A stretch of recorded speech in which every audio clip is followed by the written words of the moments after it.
Welcome friends, welcome back to the kitchen, welcome back to Cocktails After Dark. We're going to do another cocktail out of Mr. Tarling's Café Royal Cocktail Book from 1937. Great cocktail book, jam-packed with all kinds of different things. We're going to do something called the Parisian. I'm kind of interested in this one because it uses Creme de Cassis. Now, I can't get Creme de Cassis where we live. What we can get is Cassis.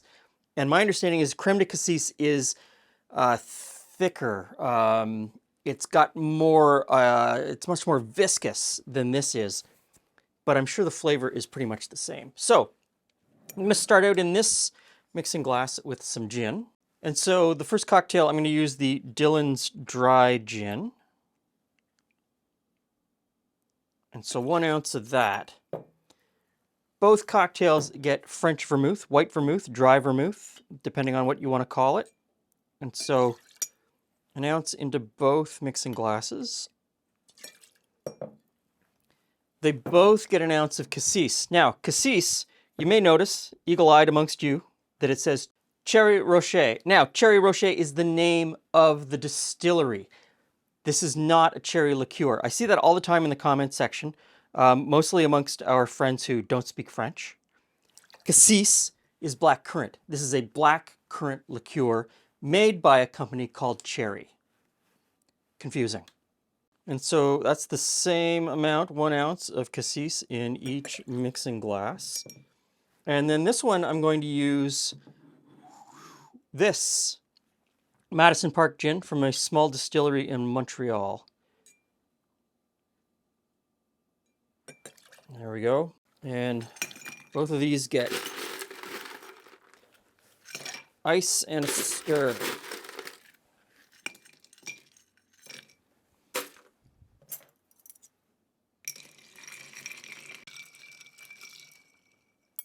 And then we pour each of these into a chilled Nick and Nora.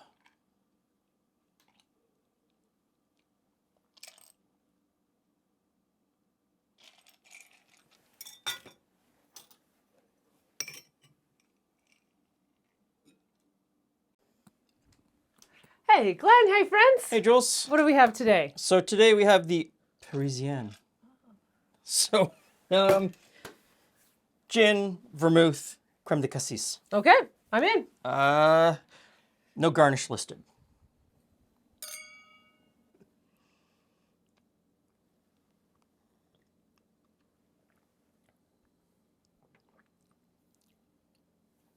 Oh, Surprisingly sweet. It must be the cassis. the cassis. It's very, I think the cassis is my dominant. That. Okay, drink again.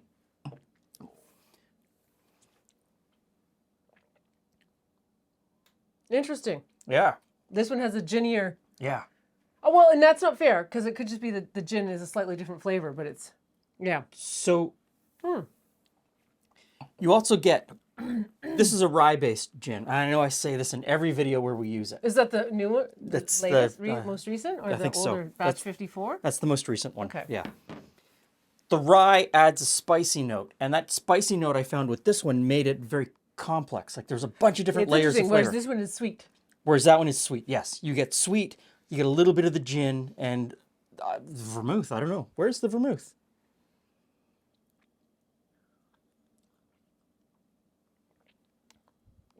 Yeah. I like that one. I like the complexity. This one is nice, but it is fairly one note. That being said, if you're someone who doesn't like the strong gin flavor, Yep. this might be the better drink for you. Yes. And so when I was laying out the components for this one, we've got like a dozen different gins that I could have chosen from. And I thought with the creme de cassis, I didn't want any of the ones that were heavy on cucumber, any of the New World gins that were heavy Yeah. on cucumber, because Yeah, I didn't think that I flavor didn't think that would would go. play. We've got some. The blueberry The one, blueberry yeah. one I think would have been too sweet as well. Yeah, too fruity. Too fruity. Then there is the yellow one from Ungava, which No. is northern Canada. That's a tough call, though. It might have worked. but I don't know. My thought process was that I still thought that the spicy would cut through the sweet. There you go. I like that one. I prefer that one. Okay, but you don't like it. No, I do like Okay. it. Yeah, yeah. No. Okay. Yeah. Sorry. Of the That wasn't two, clear.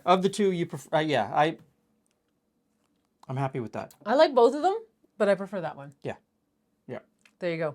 Okay, so another one to play with where you can play with the components, and I mean, switch out the vermouth. And then I'd be fascinated if you had the creme de The cassis. Creme de Cassis, Yeah. the thicker one.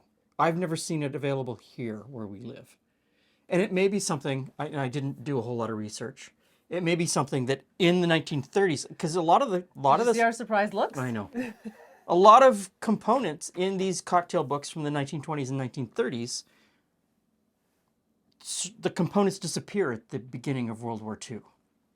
And production doesn't start again at the end of World War II, a lot of European ingredients. And it just disappears. And so there's a lot of cocktails in here that we can't make because the ingredients just no longer exist. There you go. Thanks for stopping by. See you again soon.